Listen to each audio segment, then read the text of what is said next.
allow me to speak from I would like to respond to the former speaker by the following issues. He's trying to confuse between morality and law. In law, we don't look to the results, but we administer law even if events fall. Why do I say so? What you are trying to tell us in the philosophy of law is regarded as somebody should get what he deserves. If you took 200 from me, you should pay the same. So what should I say so? You are trying to go off track of what law means. Let me give you an example. There was a case happened in there, and I'm happy my lecturer is here.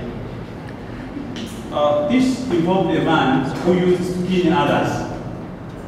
It is Obadiah Kidaro's case. And when he was arrested and taken to the court of law, he tried to escape the ambits of the law.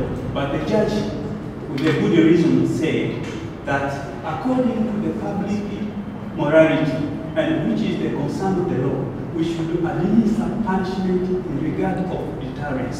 Deterrence in law does not mean stopping, but it means you get what you deserve. There is a problem with interpretation.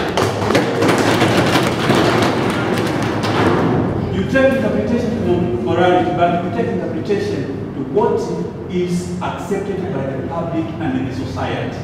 If we talk of stopping crimes, it cannot happen. But crimes are always paid as what they deserve.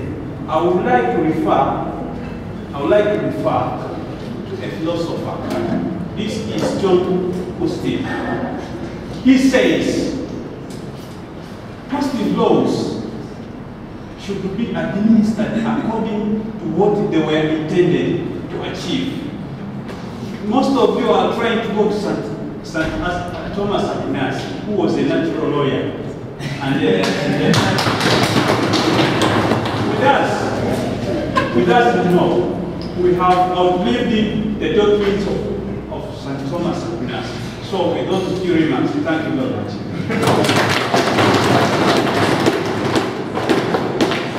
So since the last presenter only used 3 minutes, so in this session we're going to have 7 minutes for questions and answers. So let me know.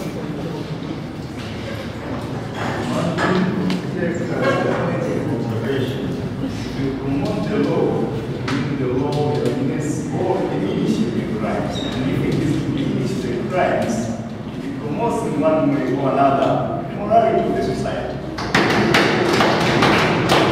You speak law which has nothing to do with morality. I don't think the reason is very low.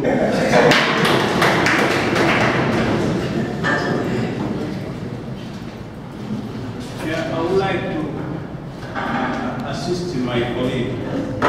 The morality I'm talking should be differentiated from the religious morality.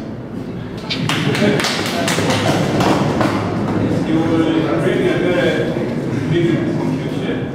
For instance, I would like to give a very fair example or illustration, which is very available over here.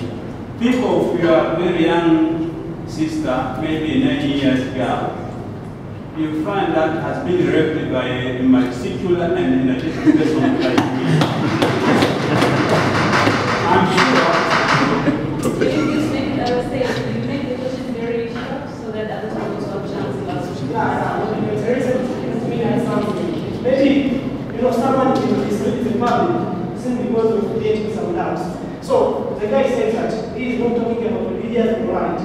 So let him help us. What is morality? Simply try not to mislead the public. What is immorality? What is religious morality? What is the morality which he is speaking about? So this question has been taking more than 3 minutes now, so I will allow another new question. Thank you very much. First of all, I would like to concur with my fellow philosophers for a good presentation about the morality of my philosopher here. We cannot talk about morality excluding people, okay? Because morality is about people, and religious morality has nothing to do with what we are doing right now. Because morality as itself stands as identify what is good or right. Doesn't mean that it's religious or it's governmental or whatever it is. So another point that another question which I want to ask actually is about misconceiving the way to save deterrence in relation to its implications. Okay, morality, as one lawyer said, that deterrence acts as a cure, but actually deterrence acts as a detrimental. It is detrimental to human society because it affects people physically and psychologically. So how can you say that deterrence acts as a prevention so that we should avoid the cure? When it's safe, it's detrimental, health-wise, physically and psychologically. So logically speaking, if deterrence is detrimental to human society, therefore it is not justifiable. Thank you. A response? Yes.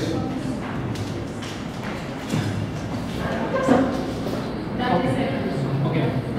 I would like to pose an observation and then a question. I'll be fast. When we talk about morality, morality depends on the society, on how it perceives it. You see? Now, the society that we live here, for example, as I see people talking about the death penalty.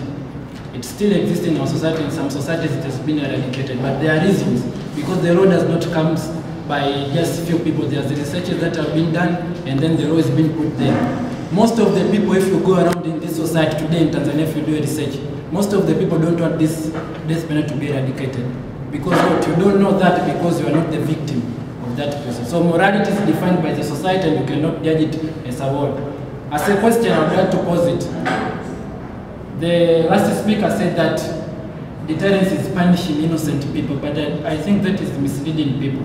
Why should you say that it is punishing innocent people? Because there's a period that they are being given time to give out their reason, then at the end when they are found that they are guilty, when they are being punished. Thank you very much. And this marks the end of presentations, questions.